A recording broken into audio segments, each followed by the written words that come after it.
shocked. I was like, this is going to look way too moody. It was fun though. Good. Testing, testing 1 2. Audio check. Testing 1 2. 1 2 3 4 5 6 7 8 9 10. Testing audio check. Testing 1 2. 1 2 3 4 5 6 7 8 9 10. Testing 1 2. Audio check. Mic check. Testing 1 2. 1 2 3 4 5 6 7 8 9 10. Mic check. Testing 1 2. 1 2 3 4 5 6. Next one.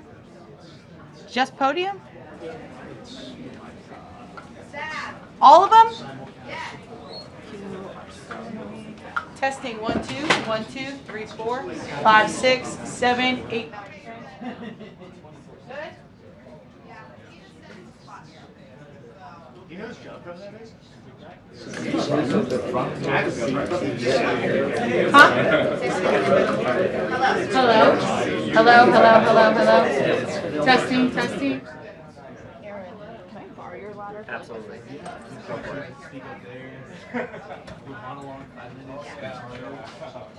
Testing 1 2 3 4 5 6 7 8 9 10. Testing 1 2 3 4 5 6 7 8 9 10. Testing, mic check. Good? Good.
I have pocket wizards that would save battery. I don't know how to get a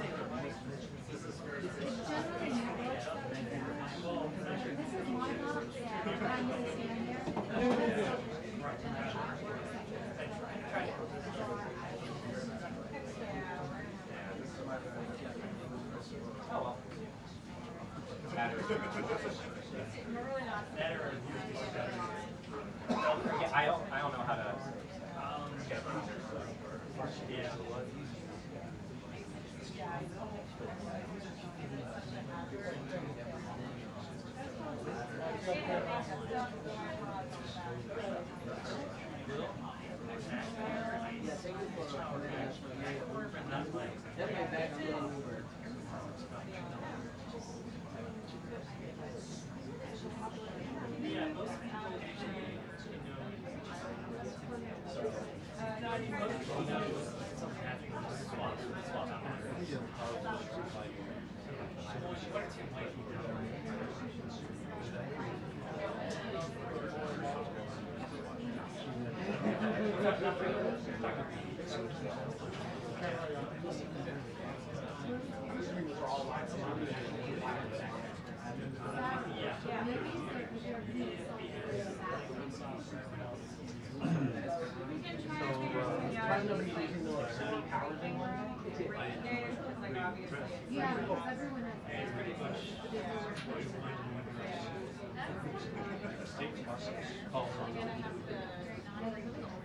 Is there a storage room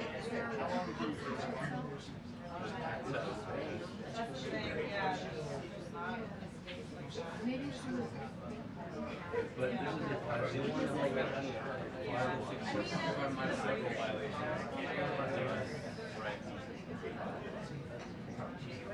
I feel like we'd be pretty busy on the flight.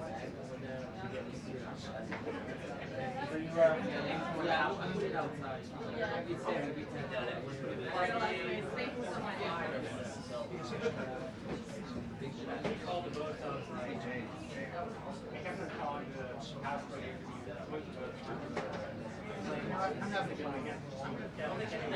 Let's crank it down.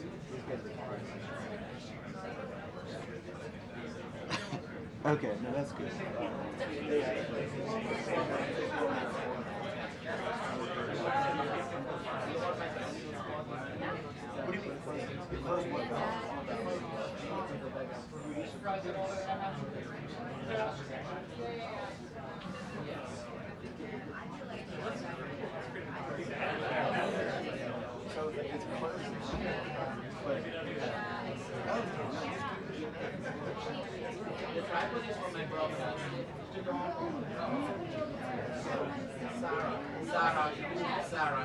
Sarah, that's my mother for the broadcast. I can move her. That's my but I'm the only one who wants stuff. No, I already texted other. I think you have more stuff. You have more stuff. Gary. Joe. Gary. Gary. you have to move some stuff. Sorry? Yeah, I need your help. What? We have to move some stuff. I need your help. Good stuff.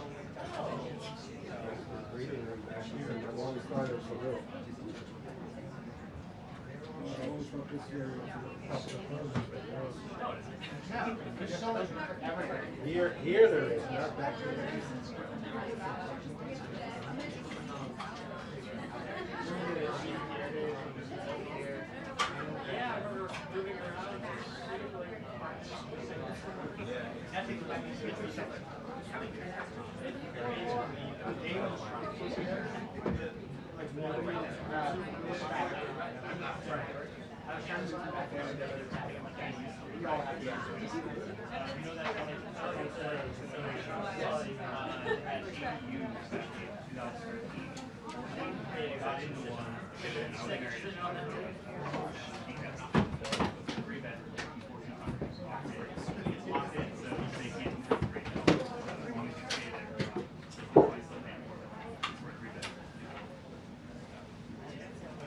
Where are you going, Sarah? I'm moving this Oh, the movie. I thought you were going someplace. What's in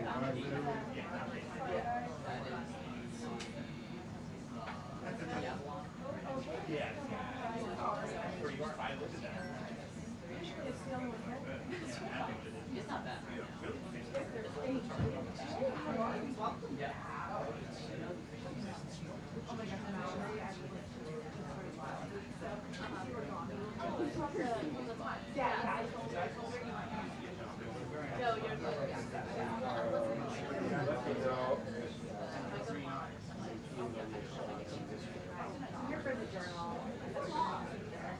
I'm just seeing here, right? It's always lower. You're all super on done. Further. Go lower or I can go higher.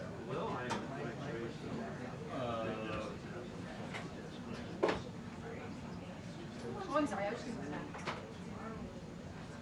Either which would you rather do? might be a person. I do have That person might dictate what we do. But anyway, I'll try to stay out of yours. Can you, I'm just getting cut. take that out? Take this off and put it under here. Oh, so, it's holy victory.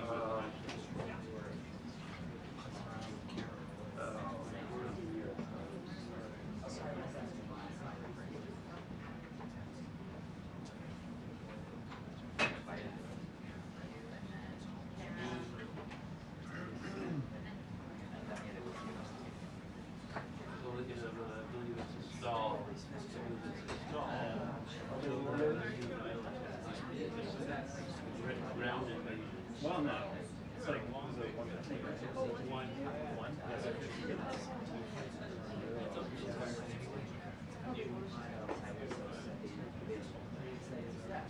Is she in the chair?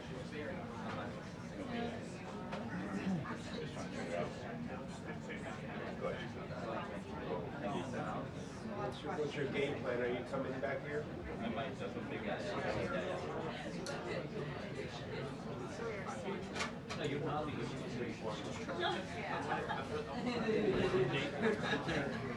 the car guy.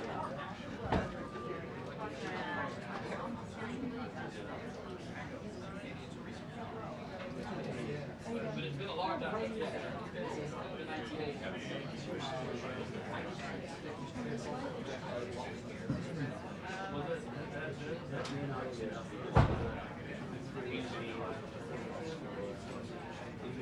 You ate lunch or you're not going to fridge?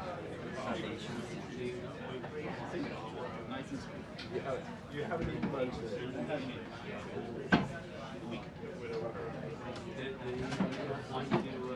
Yes, Have you been running? Okay. Implementing anything? Implementing? Oh, I don't know. I used Kimball on Friday. I worked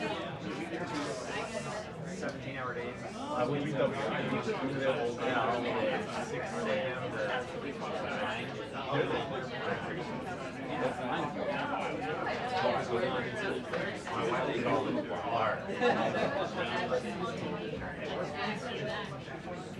Oh, yeah.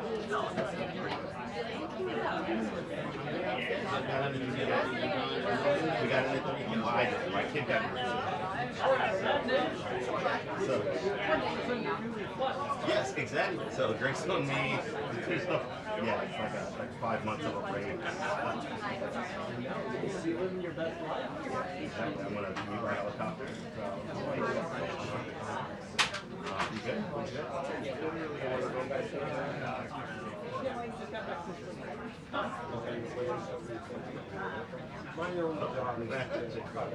Paris or?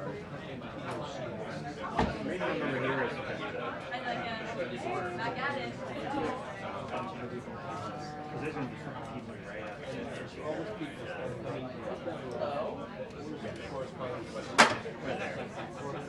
I'm cool, so I'm bored of it.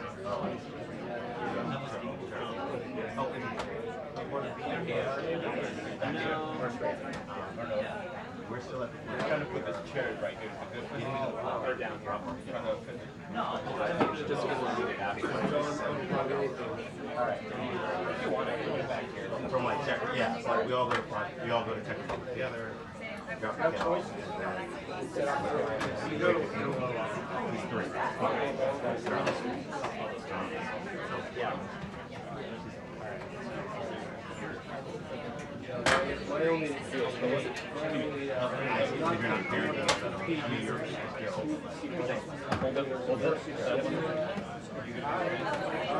we're just talking about things. Have a seat. We need to adjust to you. Yeah, no, that's fine. wow, on vacation. It is. Yeah.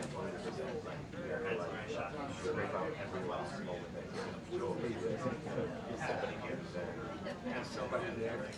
See a camera. Yeah. They just took the shot. You know what? Who are you? No, it's not his sister's big boy everybody. Yeah. and my wife to FaceTime.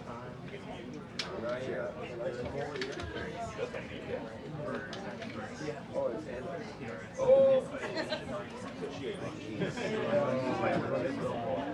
I don't know, so feel I want to switch over here.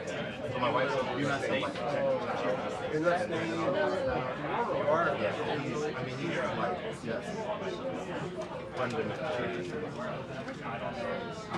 So he's great. We're in the home stretch before between 3K. Just trying to get everywhere. We're into a neighborhood school like 2 blocks from my house. It's great, but we also want them to do language, like American language or all language. And so we're waiting on the wait list.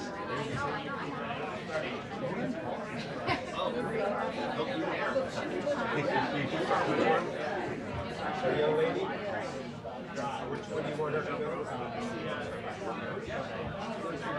Which way? To the left?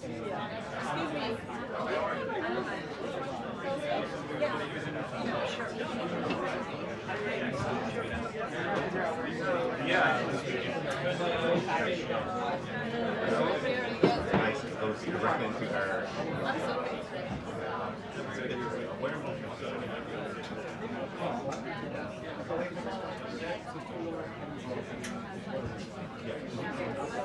Yeah, where he killed the dog. Oh, okay. The remainder.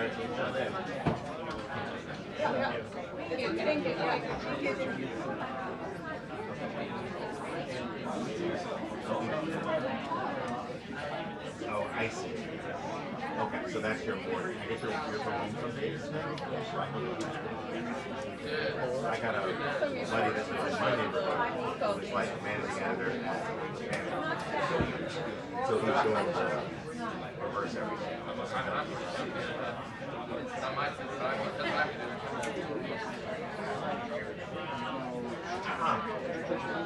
Yeah, sure. Huh. Okay, sure. Like just an hour of your day. You know, whatever, half an hour time. Yeah, reset everything because it's all bluey now. So what? You reset all your settings. Yeah,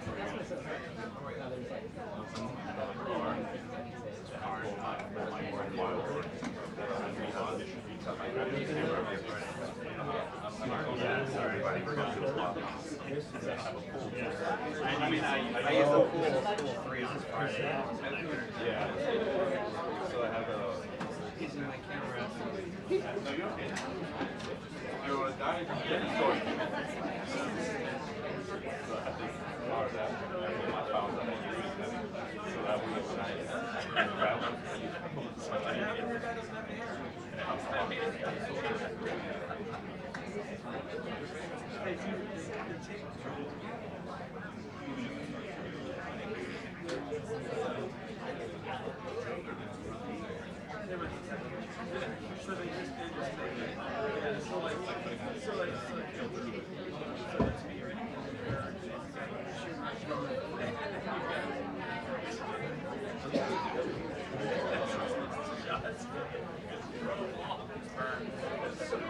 So they do. They do it for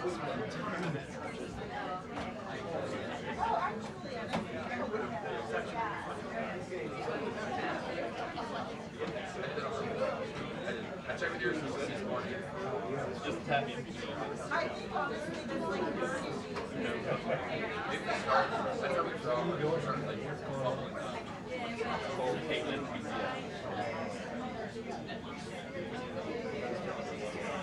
She thought we did. It was a good shot. Yeah, we go.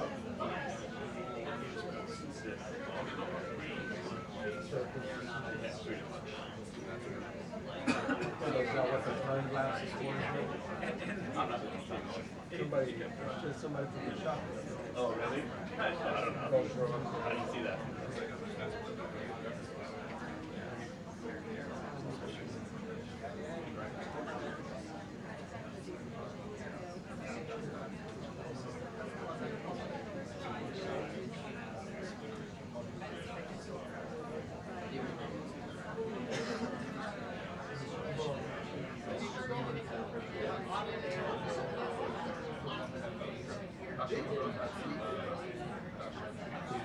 both have some issues change up our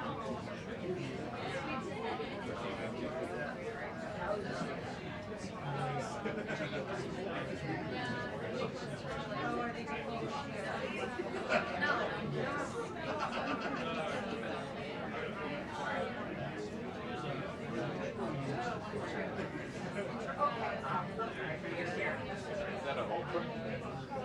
Yeah. You ever been? DJ. Sorry. You ever been? I only been once. They have to cover it anytime too. No, I cover a whole every year. But then you're gonna roll it down. yeah. That was mythical. This game's last month. It's even better than You think so? yeah, it's not like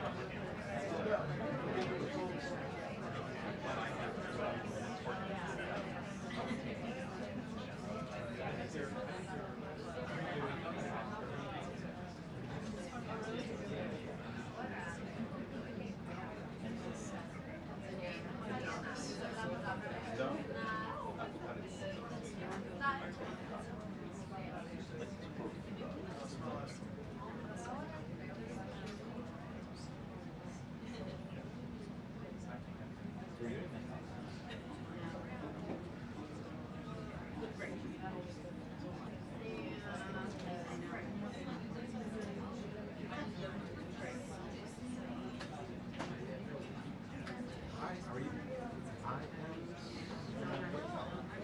I miss it. he is Memorial Day week. No way. Like being on the beach. I know. I'm not ready for this. I'm not ready for it. He's like August, September. But he's young. I mean, he's young. The morning after. Gosh, I was like with the shoes.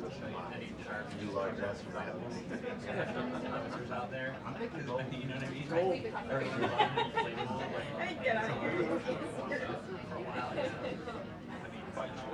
No, when I first started, I worked at night shift. No, the second one.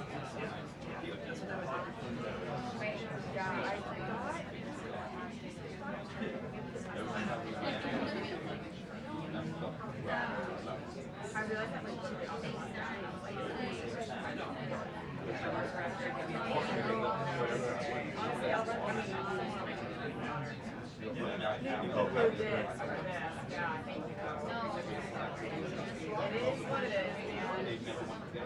We should still pretend it's high diligent. no, for sure though. I was actually gonna walk out now. Like that's just so naked. Like that's so weird.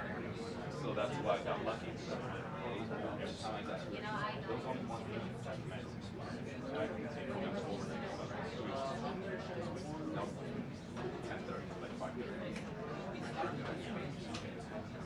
Oh yeah, Miami. No, that's two guys.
sound like a supervillain.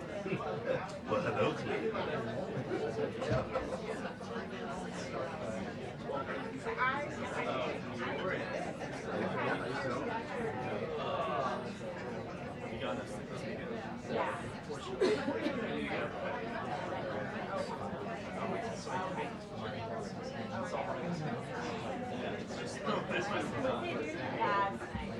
Must be the most jaded take on cherry blossoms of all time.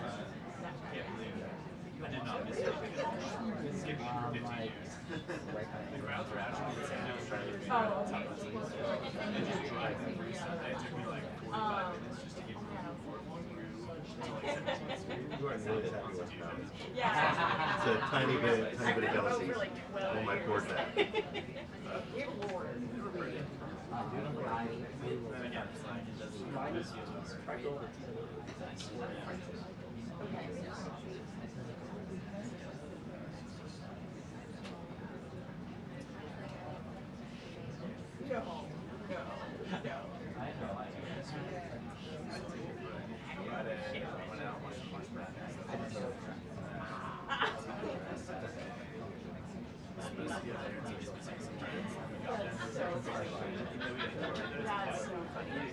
How do they know her? Like it just sits in. So absolutely. It was watching this thing kind of no, we had a game.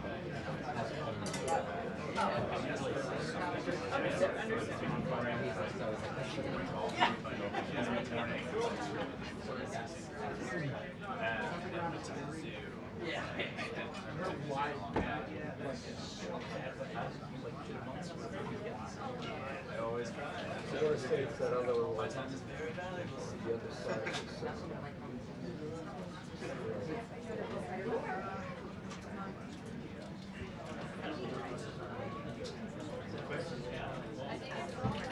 I hope not late. I saw you sit down and I was like, oh gosh.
Excuse me.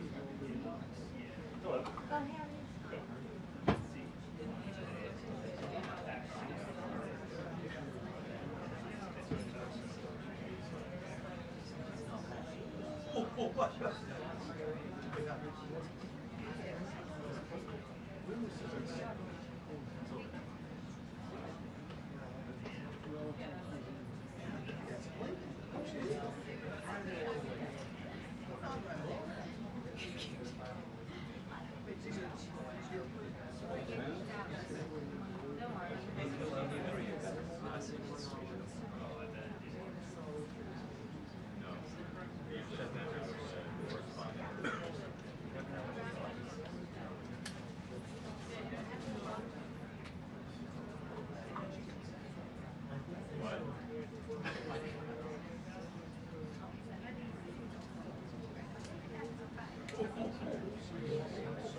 Oh, hello.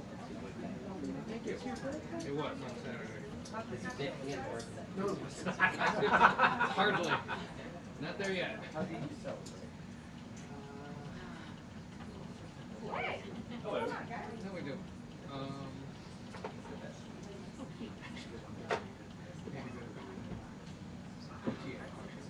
That's one does.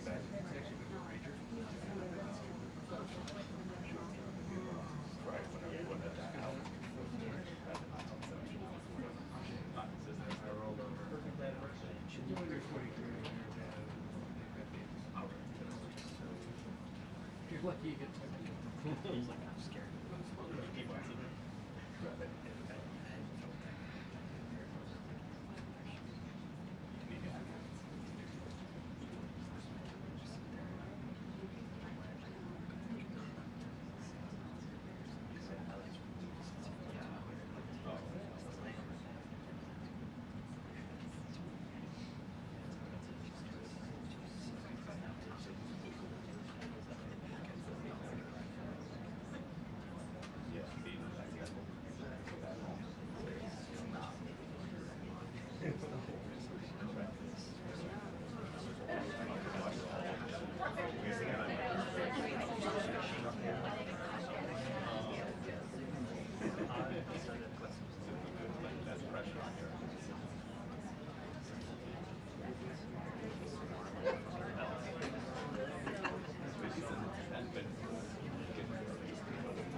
Yeah, ours is half and half.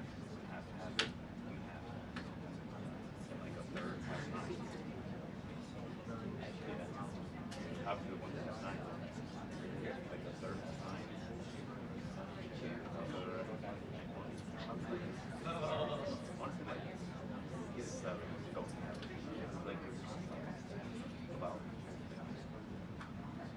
six don't have. And the rest is all like like a handful. I don't have any one. I always have 400. I don't have anything. And then when I go to the hill, I go to the pool and check like it's 90 or 280. And then when I go to the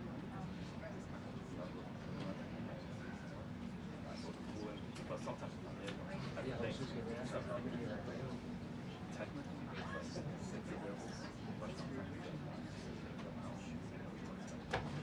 it's totally like available. You can, so sometimes you go in the office, the meeting office that we have, it says it's available. I go ahead. Once again, it's not able to because they don't just and then you can't do that. Like you could have time left and send it to you. But when you get down there, you're like, okay, it's available. Reserve it. And once you get down there, it's not there. No. I think there was one. I don't know if it's still in commission. Only 280 and 90. There's a lot of them. But yeah, sometimes you may see it's available. So trust message. Yeah. And sometimes it's not assembling. Sometimes it's assembled. Like today, this one was on. So I had to like.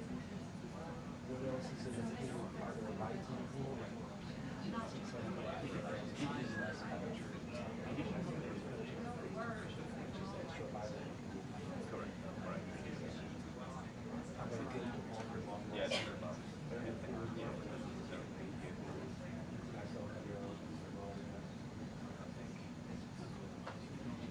we have their own. We have their own microsystem. They would have more than that. Because that's it. Right for whatever. From you.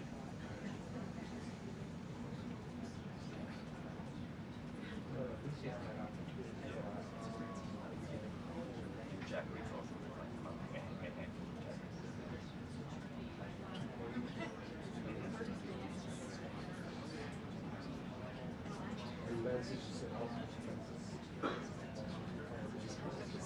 but the climate of the production. Yeah, we have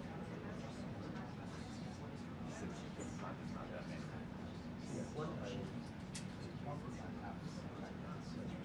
Like, you don't have anything scavenger around.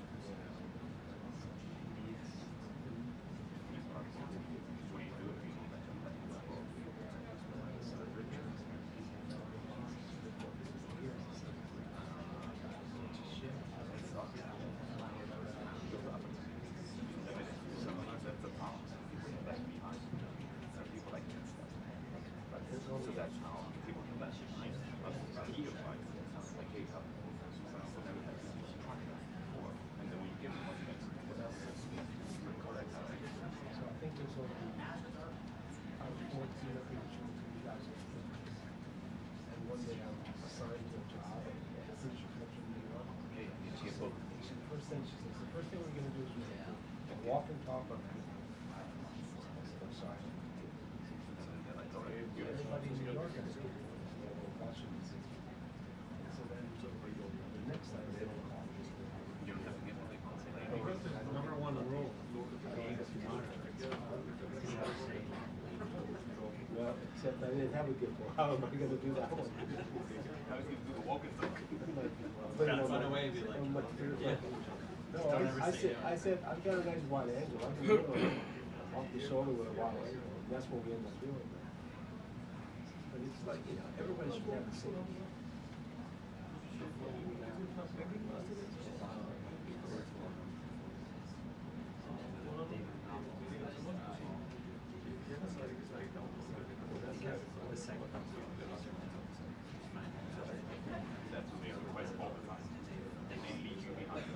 It's the same in our shop. Some guys have 2 yards, 2 6.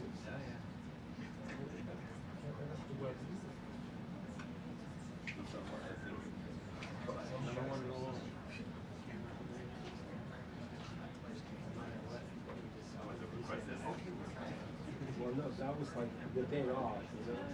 I never met this producer. The first thing he says to me, oh, yeah, sure. We got a green screen. We can do that.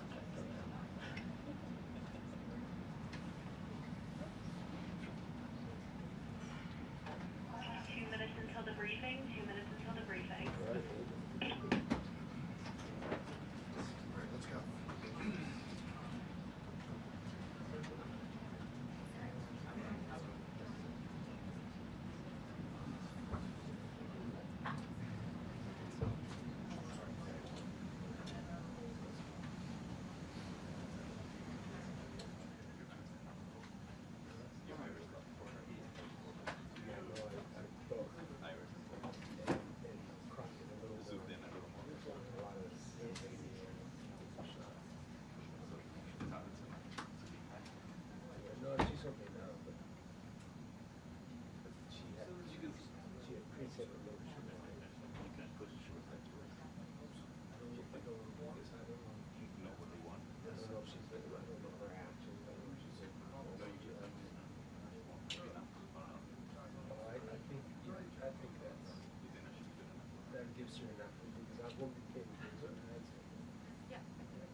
Good afternoon, everyone. Could you hear our amen in there? We just said a little loud prayer as a team. In this Holy Week, President Trump and the First Lady are joining in prayer with Christians celebrating the resurrection of our Lord and Savior, Jesus Christ. On Wednesday, the President will host an Easter lunch in the East Room with faith leaders across the country to celebrate Holy Week. With respect to the ongoing major combat operations in Iran, Operation Epic Fury is moving ahead successfully and according to plan.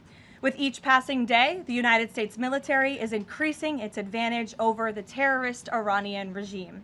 More than 11,000 enemy targets have been struck to date, each strike further crippling the regime's offensive and defensive capabilities and creating more leverage for the United States and our allies.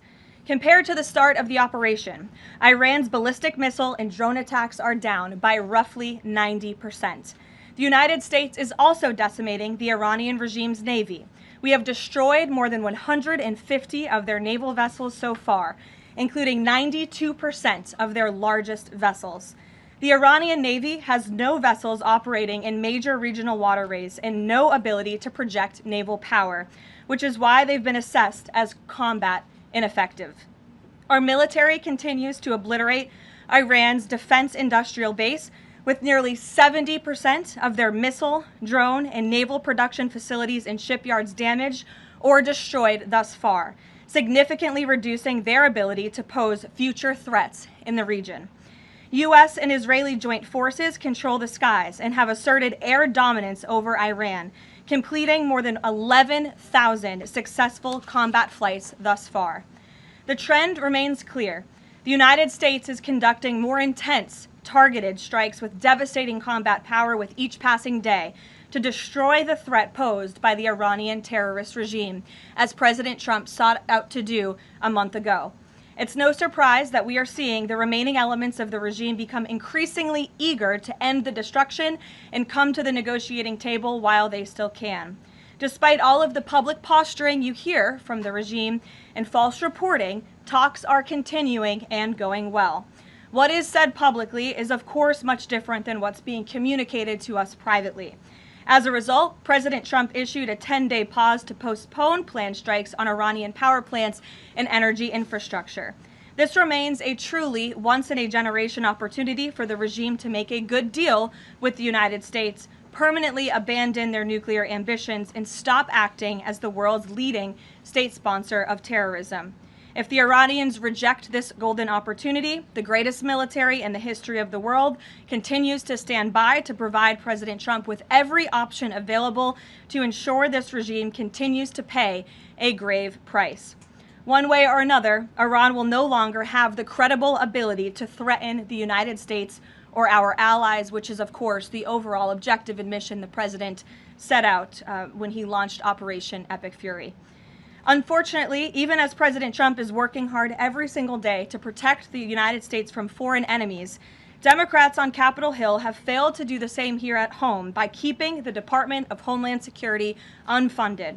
Over the past 6 weeks, Democrats in Congress have pushed our air travel system to its breaking point and inflicted massive pain on Americans with their reckless political games.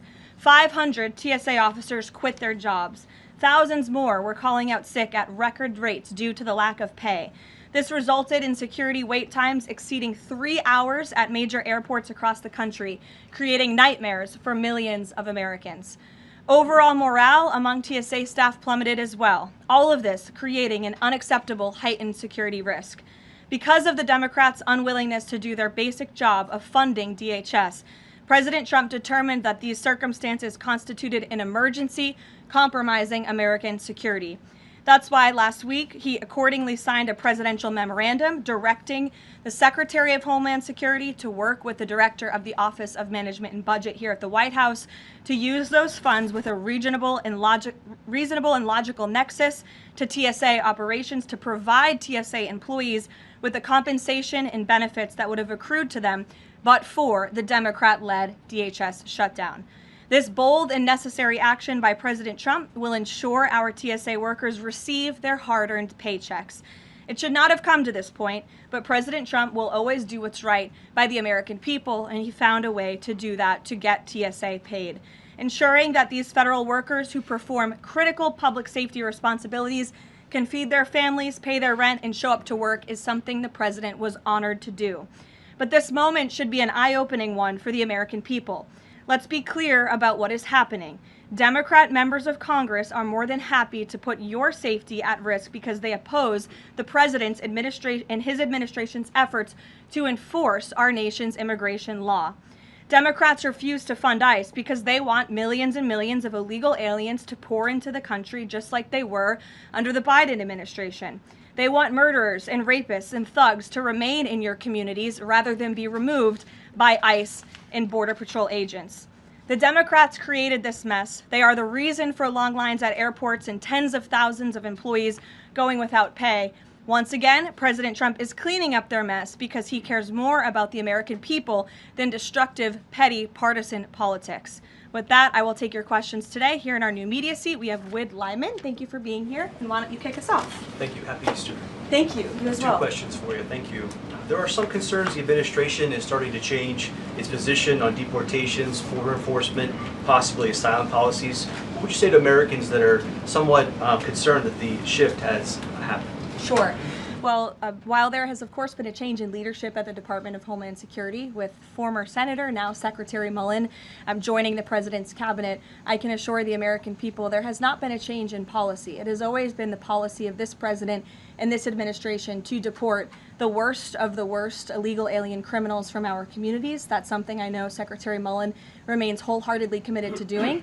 And it's something that is overwhelmingly popular with the American people. And it's something that is necessary to protect our homeland and to prevent deaths of Americans in our country. Just last week, Sheridan Gorman, a young woman in Chicago, was shot and killed on the street walking with her friends outside of her university by an illegal alien from Venezuela who had no right to be here in the first place. And it's despicable that Democrats are currently defunding the department that's responsible for removing illegal aliens like that.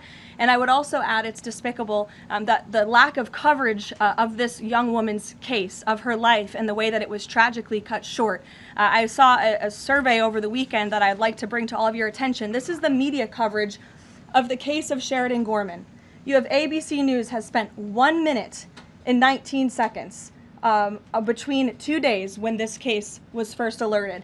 You have CBS, 2 minutes and 1 second. You have NBC, 23 seconds spent on the life of a young, beautiful American woman whose life was taken short by an illegal alien who should have never been here in the first place when we are in the middle of a battle on Capitol Hill with a major political party, the Democrat Party, who wants to defund the agency that is responsible for protecting Americans. I think her life was worth more than 23 seconds on cable television, and I think the people in this room have a responsibility to report on cases like this because it just exemplifies why the president believes so strongly in deporting illegal aliens from our communities. And thank you for the question. Dasha, go ahead. Karoline, I have 2 questions, one on Iran and one on DHS funding. On Iran, the president has said that the administration is talking to a new and more reasonable regime. How confident are you that they are legitimate and have enough grip on power? Marco Rubio said earlier that he's not sure and it's not clear whether they will be in power. So are you also talking to other factions?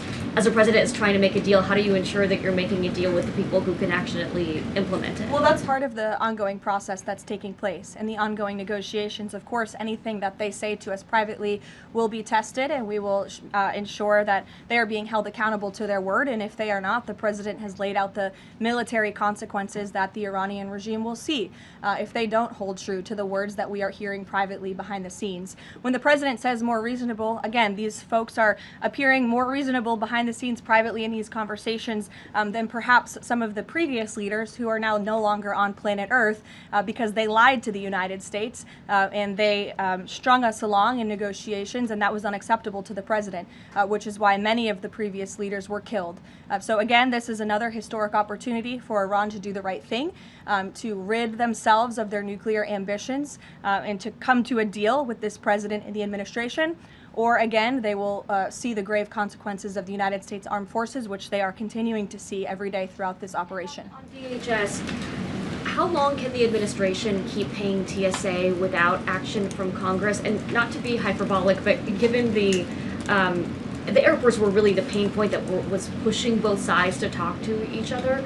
I mean, do you see a way for DHS to reopen? Is it possible that this keeps going through the midterms? Well, we certainly hope so. I mean, of course, the president just can't keep signing presidential memorandums and proclamations every time Congress fails to do its job, and every time Democrats are holding our entire country hostage, picking and choosing which programs and agencies they want to fund just because they don't like this administration's policies. That's not how it's supposed to work. They voted 7 times against funding DHS over partisan and political reasons. And so, again, the president has stepped in to do the right thing at this moment in time, but the president is also encouraging Congress to come back to Washington to permanently fix this problem and to fund and reopen the Department of Homeland Security entirely. Karoline. Stephen. Thank you, Caroline. 2 questions, one on TSA, one on Iran. On TSA, for ordinary Americans watching the briefing, how long until everything goes back to normal at airports after the president's action? And then on Iran, on the time frame, President Trump initially said about 4 weeks. Secretary of State Rubio on Friday reportedly said it might be another 2 to 4. Is 2 to 4 the current ballpark that the administration is thinking? With respect to the timeline, again, the President, Commander-in-Chief, the Pentagon has always stated 4 to 6 weeks estimated timeline for Operation Epic Fury.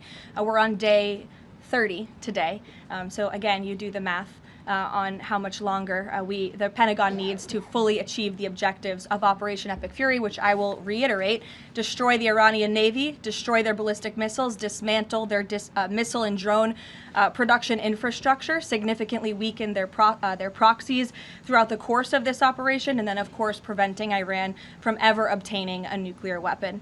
To your first question, Stephen, about TSA and airports, nothing will be truly normal again until Democrats do the right thing to fund this agency fully.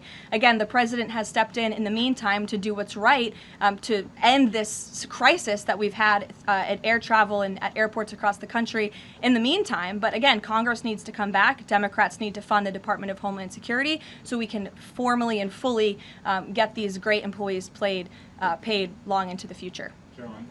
Jonathan. Thanks a lot, Caroline. 2 questions regarding the financial costs of the war. Back during the Persian Gulf War, 1990, 1991, Arab countries paid for the vast majority of the cost of the war. Kuwait, Saudi Arabia, the UAE. Who's paying for the cost of this war? Will those Arab countries step up to do just that? Well, I think it's something the president would be quite interested in calling them to do. I won't get ahead of him on that, but certainly it's an idea that I know that he has, and something that I think you'll hear more from him on. And then secondly, the cost of diesel is averaging at $5.38 a gallon right now. What's the message from the Trump administration to truck drivers who are dealing with those high fuel costs right now? Again, we understand, we hear you, we see you. We are fully tracking this short-term fluctuation in oil and in diesel prices, and that's why the president and the administration have continually announced robust actions to provide stability in the global energy market. As you know, political risk insurance, one of those actions, allowing countries to purchase sanctioned oil just to increase the supply. In the meantime, we've worked to release 400 billion barrels of oil and refined products as well. We issued the 60-day Jones Act waiver. All of this has, with the goal of increasing supply to create stabilization in the market in the meantime. But the overall message, as we've repeatedly stated, is, again, these are short-term actions and short-term price fluctuations for the long-term benefit of ending the threat that Iran poses to the United States of America, our troops, and our allies in the region, and ensuring that this regime can no longer control the world's free flow of energy through the Strait of Hormuz, which is something the administration continues to tackle day by day as well. Jennifer. Just 2 questions. Which Jennifer? I'll go to both of them. Go ahead. So 2 questions. One on China and one on Iran. On China, ahead of the president's trip to Beijing, will there be a working level meeting with Secretary Bessent, Jameson Greer, et cetera, and when will that be? I do expect cabinet officials to travel to China ahead of time. I don't have a readout on their schedules for you, but this is something we typically do with international travel, as you know. So I'll talk to the Treasury Department and the cabinet myself, and we'll get you that answer. But we do expect them to move ahead of time. Okay, and thank you. And on Iran, if Iran is kind of cherry picking what tankers get to go through the strait now and contemplating big tolls on those tankers, is that consistent, or how is that consistent really with the president's message about really wanting the strait to be fully open? Does the administration support a regime or system where Iran is effectively charging tolls on these vessels to access? That's not something we support, and I would reject that they are cherry picking. In fact, as you know, these tankers that are moving through, the 10 that were previously announced and now the new 20, the announcement of 20 additional tankers, which we expect to see over the coming days, are a result of the direct and indirect talks that are taking place between the United States and Iran. So you wouldn't have seen those tankers if not for the president's diplomacy and his team engaging on this matter, which we expect that compliance moving forward. And it's, again, something that we're working on very closely. Sure. And behind the tape in the back right there, you put up your hand very excitingly. Go ahead. Hannah from News Nation. Thank you. Thanks for taking my question. I have two for you real quick. There are reports that Republicans are weighing cuts to health care in order to make way for that $200 billion for the Pentagon and Operation Epic Fury. Is that a trade-off that President Trump supports? I've seen these reports. I haven't spoken to the president about it, nor have I heard this being discussed in any high-level meetings here at the White House. I don't want to weigh in definitively because I just haven't heard that being discussed here in the West Wing. And then secondly, I know President Trump says we're ahead of schedule in achieving his military objectives in Iran. He laid out that 4 to 6 week timetable for this conflict, and we're now within week 5. So how do you square kind of those two? Well, 4 to 6 weeks estimated timeline. Again, you just said we're on day 30 of the operation. I just provided you with some of the updates from the Pentagon directly in achieving the objectives, and the military has been enormously successful. I think we should all be very proud of our armed forces for what they have done over the past 30 days. The mission will continue until the objectives are achieved, and that 4 to 6 week timeline does remain right now. I don't have any updates for you on that. Yeah, like others, one on TSA, one on Iran. On Iran, I know it's tough to engage in hypotheticals, but I feel like this is one that you could engage in. If the president does seek... Probably not, but we'll see. If the president does seek, or the United States seeks a ground war, does he intend to get congressional authorization of that march?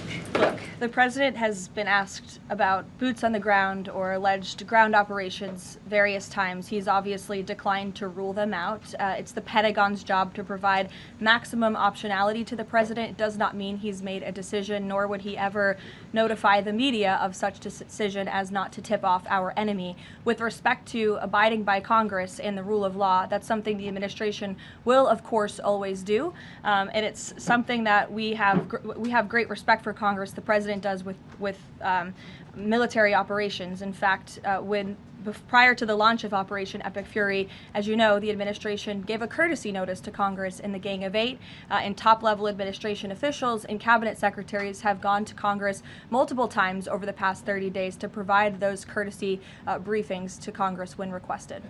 TSA quickly, I've been asked by multiple Trump supporters that have said, given the fact that the president on that Friday gave that memorandum informing DHS to pay TSA workers, I know there's a lot of negotiations involved in a shutdown of this size. Why did the president not sooner issue that payment to TSA workers?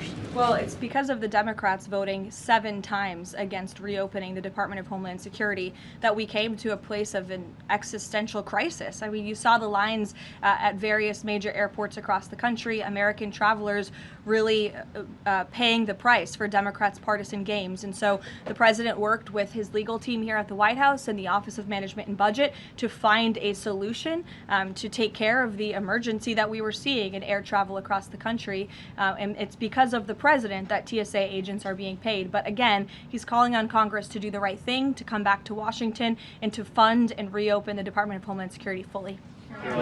Sure. Hi, Lindsay Ellis from the Wall Street Journal. I'm trying to square the 4 objectives laid out by the administration with the goal of reopening fully the Strait of Hormuz. Would President Trump declare victory and wind down military operations if the 4 objectives are met, but still passage remains quite slow through the strait? Look, as I've said repeatedly and as the president has laid out, the objectives of Operation Epic Fury are as follows: destroying the Iranian Navy, destroying their ballistic missiles, dismantling their defense industrial infrastructure that produces those weapons that have long threatened the United States and our allies, and then, of course, preventing Iran from ever obtaining a nuclear weapon. The full reopening of the strait is something the administration is working towards, but the core objectives of the operation have been clearly defined for the American people by the Commander-in-Chief. Garrett. The president posted this morning about his threat that on leaving Iran, he said we might blowing up and completely obliterating all of their electric generating plants, oil wells, Harg Island, and possibly all desalinization plants. Under international law, striking civilian infrastructure like that is generally prohibited. Why is the president threatening what would amount to potentially a war crime with the U.S. military? And how do you square that with the administration repeatedly saying that the U.S. does not target civilians? Look, the president has made it quite clear to the Iranian regime at this moment in time, as evidenced by the statement that you just read, that their best move is to make a deal, or else the United States Armed Forces has capabilities beyond their wildest imagination, and the president is not afraid to use them. That's not what I said, Garrett, and you're saying the word potential for a reason, because I'm sure some experts are telling you that in your ear to try to ask me that question. Of course, this administration and the United States Armed Forces will always act within the confines of the law. But with respect to achieving the full objectives of Operation Epic Fury, President Trump is going to move forward unabated, and he expects the Iranian regime to make a deal with the administration. To that end, which of those objectives would destroying a desalinization plant most help? Haley, go ahead. Thanks, Caroline. I want to follow up on Iran. When you're describing that the Iranians you're in contact with are being more reasonable this time around in discussions, what specifically are you hearing that is leading you to that conclusion, and how are you defining what's reasonable versus unreasonable in that regard? I'm not going to detail the private and sensitive conversations that are taking place between the United States and Iran right now. But generally speaking? Generally speaking, the president gave you the answer. What we're hearing from them is more reasonable. They have agreed to some of the points the United States laid out, as the president said last night aboard Air Force One. But again, as for the specifics, as these negotiations are ongoing, we're not going to broadcast them to the world unless the president chooses to do so, which he has the full right to do as the leader of the free world. Caroline. On Cuba, the president threatened to tariff any country that would send oil to Cuba, but now the U.S. is letting this Russian tanker to Cuba. Is this a policy change, or is he willing to let more tankers into Cuba now? This is not a policy change. There has not been a formal change in sanction policy. As the president said last night, we allowed this ship to reach Cuba in order to provide humanitarian needs to the Cuban people.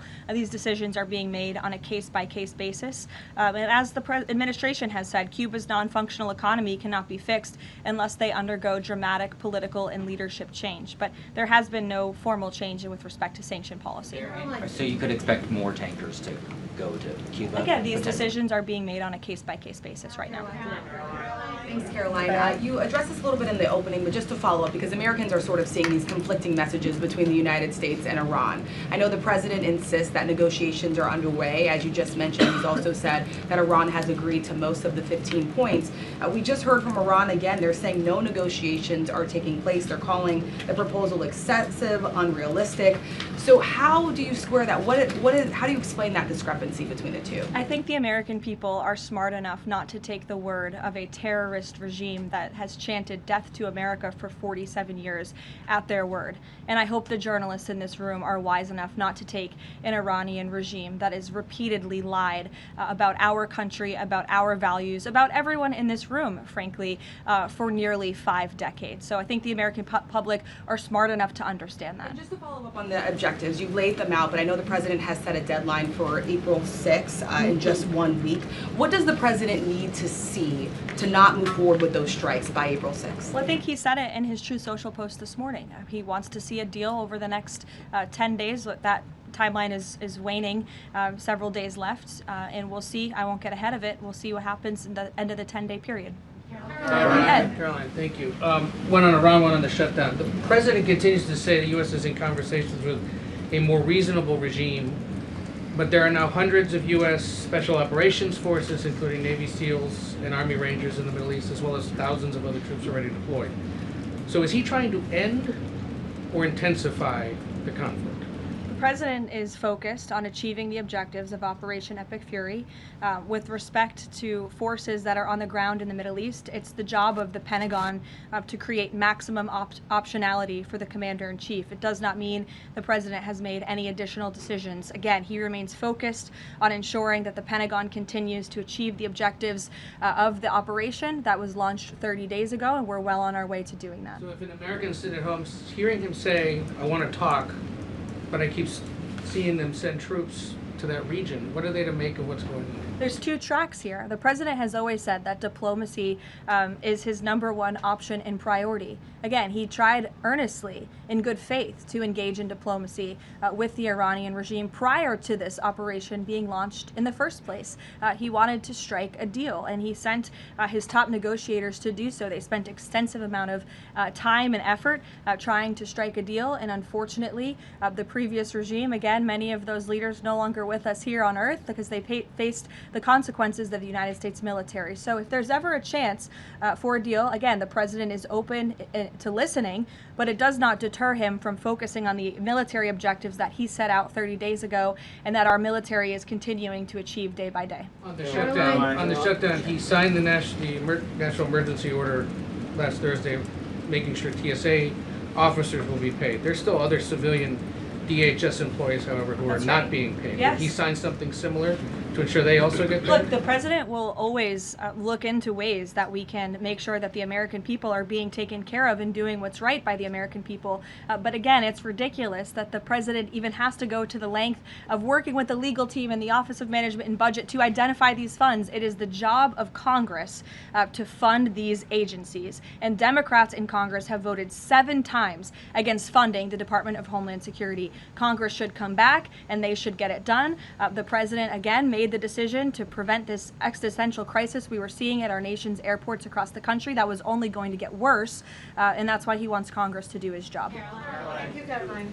Since you mentioned I'll go to you as well. You're welcome. Since you mentioned Easter and prayers, I wanted to ask you about something the Pope said yesterday. So Pope Leo said yesterday, and I quote him, "God does not listen to the prayer of those who wage war." Can you comment on that?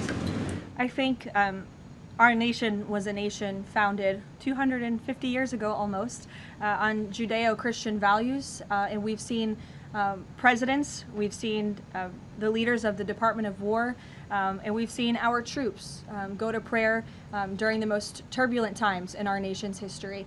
And I don't think there's anything wrong with our military leaders or with the president calling on the American people to pray for our service members and those who are serving our country overseas. In fact, I think it's a very noble thing to do. And if you talk to many service members, they will tell you they appreciate the prayers and support from the Commander-in-Chief and from his cabinet. Caroline, thank you.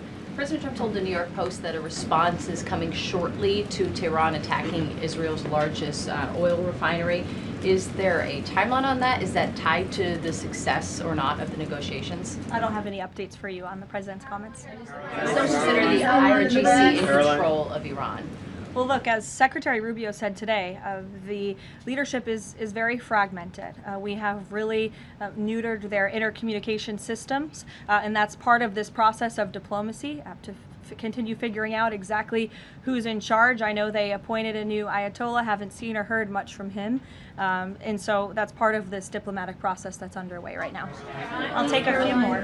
Solon. Thank you. You listed the described humanitarian reasons for allowing that oil tanker to reach Cuba. Just to clarify, why was the administration okay with Russia sending that oil to Cuba and not other nations? Look, again, this was a decision. It'll continue to be made on a case-by-case basis for humanitarian reasons or otherwise, but there's been no firm change in our sanctions policy. President Sheinbaum of Mexico also said that Mexico is exploring different ways to restart some of those shipments to Cuba. Is the administration okay with that at this time? Again, there's been no change in our sanction policy. We still reserve the right to seize vessels if it's legally applicable that are headed towards Cuba and that violate the United States sanction policy. But of course, the president and the administration also reserve the right to waive those seizures on a case-by-case basis. And to clarify, just any more Russian oil tankers going to be allowed to reach Cuba at this time? Again, I know you say case-by-case, but for the case of Russia, is it pretty much green light right now? No, that's not what I said. It's a case-by-case basis. Sure, Jeff, go ahead. Switching topics, the president has always attended CPAC. He did not this year. Why did he not attend, and does he believe CPAC is becoming less relevant? No, I don't think he believes that at all. In fact, he loves CPAC and has a very good relationship with the great people who run it, Mercedes and Matt Schlapp. It was just simply for scheduling purposes this year, with it being in Texas. It was best for the president's schedule and what he has on his plate right now not to go. Carolina. Michael. Thank you, Caroline. If and when Michael. a deal is finalized with Iran, how does the U.S. provide protection to who it's negotiating with to ensure that they can carry out the president's peace plan? Again, that's something I'm sure our national security team is discussing. I don't have anything for you on that today. On the ballroom, can you tell us more about this massive military complex underneath the president's new ballroom? I cannot tell you more about that, actually, as a matter of fact. However, the military is making some upgrades to their facilities here at the White House, and I'm not privy to provide any more details on that at this time. Caroline, go ahead. Reagan. Thanks, Caroline. Question on the Middle East and then a question on Antifa. Netanyahu said Sunday that Cardinal Pizzaballa will be able to hold services for Palm Sunday in the Church of Holy Sepulchre after he was initially blocked by Israeli police. Did anyone from the administration or the president call over to Israeli officials to assist the cardinal in this? Yes, I did speak with Secretary Rubio this morning, and we did express our concerns with Israel with respect to these holy sites being shut down. We want worshipers to be able to access these holy sites. Of course, safety is a top priority, but we understand Israel is working on those security measures to reopen the sites throughout Holy Week, and that's something that we're appreciative of. Antifa. Sure. In Texas, 9 people have been convicted by a federal jury on domestic terrorist charges connected to Antifa. The White House has previously indicated that you guys are investigating Antifa, who's funding them, who's leading them. Can you provide an update on how that investigation is going, and do you think we're going to see more charges against people connected to Antifa? Well, I do know that there was an entire task force that was set up, an interagency task force to focus on the threat of Antifa, which, as you know, Reagan, this president declared a domestic terrorist organization, rightfully, and we will continue to look into it. I don't have any updates on those specific investigations, but I'd be happy to have my team get those over to you today, as this continues to be of the utmost importance to the president and his domestic policy agenda. Caroline, JJ. On one question on landmines, there's been some reporting that American-made landmines have been spotted on the ground in Iran. Did President Trump sign off on using U.S.-made landmines in Iran? I don't have any comment on that report today. Caroline, whether they're being used at all? I don't have any comment on that. Karen. Two on DHS. You said that the president is encouraging Congress to come back to D.C. You also said yourself. How has he done that? Has he told leadership that they should cancel recess and come back? He said it repeatedly. I think you recall. He said that he'll host a big Easter dinner here at the White House if Congress will come back and fight the Democrats on this issue, which we should do. Because again, the Democrat Party is in the wrong here. They have voted 7 times against funding the Department of Homeland Security, which is completely egregious with everything we have going on in the world. And these brave men and women who serve DHS deserve to get their paychecks. The president wants to see that happen, and he wants Congress to come back to get it done. On the paychecks, Caroline.